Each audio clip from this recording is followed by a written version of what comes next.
Bricktrick, der Tricktipp.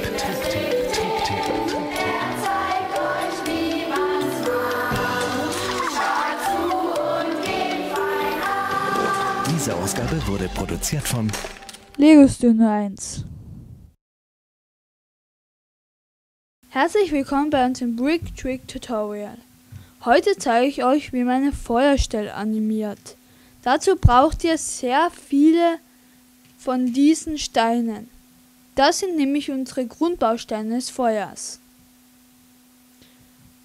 Diese steckt ihr dann auf die Feuerstelle, wie ihr wollt. Diese Variante kann zwar etwas länger dauern, sieht aber später besser aus. Dann macht ihr ein Foto und bewegt das Feuer weiter. Es darf natürlich nicht ganz gleich sein wie beim letzten Bild, weil Feuer ist sehr unregelmäßig.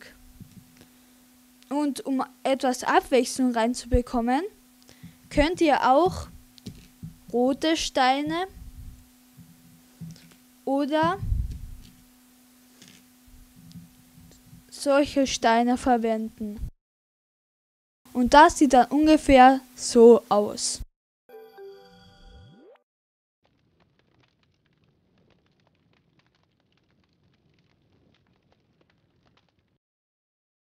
Es gibt natürlich auch eine zweite Variante. Dafür braucht ihr diese Fertigfeuer von Lego und ihr steckt so ein Teil hinauf und macht es zur Feuerstelle. Dann könnt ihr jetzt anfangen zu animieren.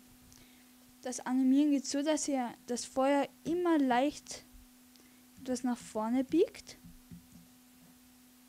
ein Foto macht, wieder weiter nach vorne biegt und wieder ein Foto macht, dann wieder nach hinten.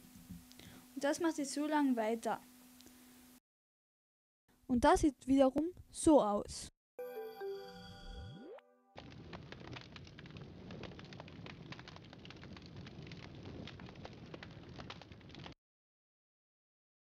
Jetzt ist unser Tutorial leider schon aus. Ich hoffe, es hat euch Spaß gemacht. Und nicht vergessen, holt euer Lego raus und fangt an zu Brickfilmen. Aber nach dem Brickfilmen mach lieber das Feuer aus. Bricktrick, der Tricktipp.